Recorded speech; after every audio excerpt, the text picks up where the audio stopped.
Welcome back to The Explainer. So imagine completely destroying someone's psychological grip on you, just totally disarming their ego, and doing it without laying a single finger on them. Sounds like a superpower, right? But it's actually one of the most potent, scientifically backed tools in human interaction. Today we're unpacking The Art of Not Reacting, a psychological masterclass. We're going to dive deep into the actual mechanics of why our brains are practically hardwired to lash out when we get provoked, and, more importantly, how overriding that exact impulse completely flips the power dynamic in literally any relationship. This isn't just about, biting your tongue. It's about mastering your own neurological responses to become absolutely untouchable. I want you to picture a cartoon-style room. On one side, you've got a textbook case of emotional dysregulation. We're talking someone screaming, furious, completely out of control, just desperately throwing their internal chaos everywhere. On the other side, complete, unbroken silence. Calm, emotionless executive control. Now ask yourself, who actually holds the power in that room? If your gut reaction was to pick the screamer making all the noise, well, you've already lost the game. What we're looking at here is a doorway into a deeply fascinating corner of dark psychology. True power isn't the loudest voice in the room. It's felt through absence. It's the exact same strategy that master negotiators use to establish absolute control over super volatile situations. Okay, let's dive into this with Section 1, a case study in provocation. The breakup party.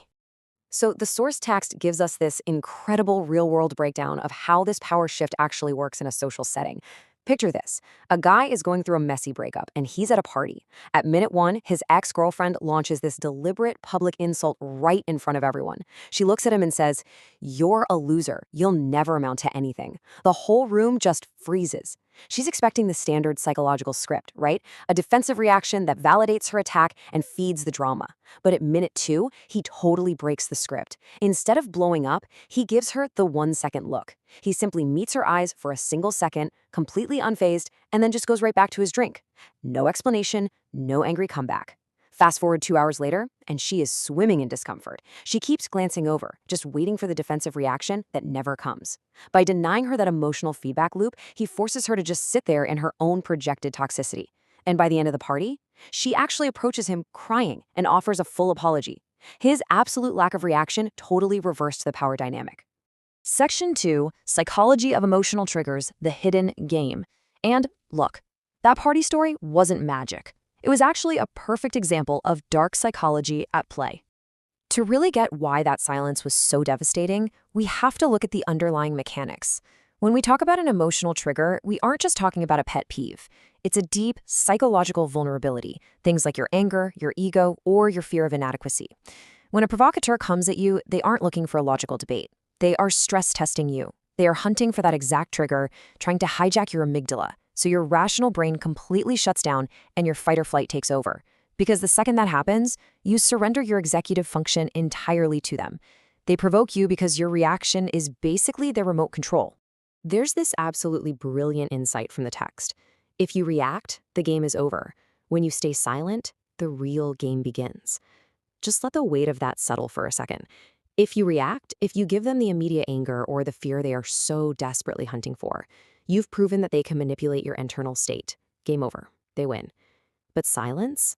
Silence completely changes the rules. It leaves their provocation just hanging there in the air with nowhere to land, completely shifting the burden of the interaction right back onto their shoulders. Let's move to and see how this builds in Section 3, Weaponizing the Pause, the Professional Arena. Imagine you're in a high-stakes meeting, and your boss deliberately tries to publicly humiliate you. They look right at you and say, "Your work is terrible, I am completely disappointed." The standard, dysregulated response is sheer panic, right? Your heart rate spikes, you start rambling and making nervous excuses. But instead, you execute a strict 3-step protocol. Step 1, absorb the hostility without internalizing it. Just let the words hang there. Step 2, deliver a perfectly neutral, flat acknowledgement. You just say, "Noted, sir, I will improve." And then Step 3, absolute silence. Zero explanations, zero defensive posturing. You just stop talking.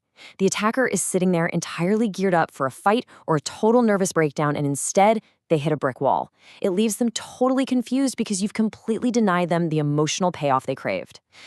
And this brilliantly illustrates the hidden mechanics of what's really going on here. While the provocateur is flailing around in that incredibly uncomfortable silence, You are actually doing 4 distinct things. First, you conserve your emotional bandwidth. Second, you let them rapidly exhaust their energy trying to fill the void. Third, while they over-explain or unravel, you get to sit back and observe the frantic patterns of their insecurity. And fourth, you establish absolute psychological dominance. You aren't just sitting there doing nothing, you are actively managing the psychological space of the room. You have grounded stillness, while they have nothing but exhausted, flailing energy. Society loves to feed us this totally false psychological script that immediate retaliation equals strength. We're told that if we don't instantly defend our honor or snap back with a witty remark, we look weak. But true executive control is the exact opposite.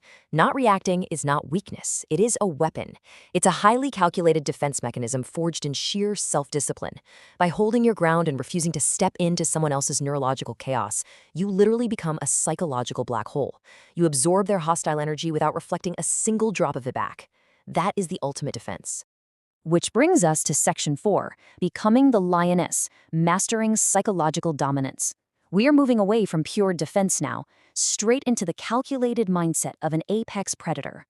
When you apply this mastery, you see a massive contrast in mindsets. On one side, you have chasing prey. This is the frantic, dysregulated individual.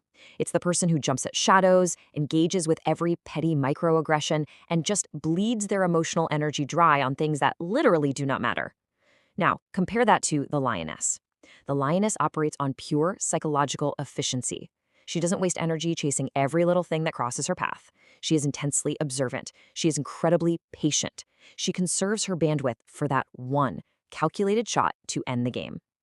You've got to adopt this mentality and stop giving your cognitive resources to people who simply haven't earned them. Now, I do have to warn you about the heavy responsibility of this kind of power, because there is a real social fallout. As you master this emotional regulation, people will actually start to fear you. Why? Because you become completely unpredictable to them. They can't press your buttons to get a guaranteed result anymore. Your silence will literally haunt them as they try to decode it. And crucially, manipulators will hate this. They will absolutely start projecting their frustration, loudly calling you cold, emotionless, or even psychopathic. But you have to realize they're just burning up because their entire toolkit of manipulation tactics has been rendered completely useless against your emotional fortress. So as we wrap up this explainer, I want to leave you with a really powerful, lingering question. Are you ready to let your silence haunt your provocateurs?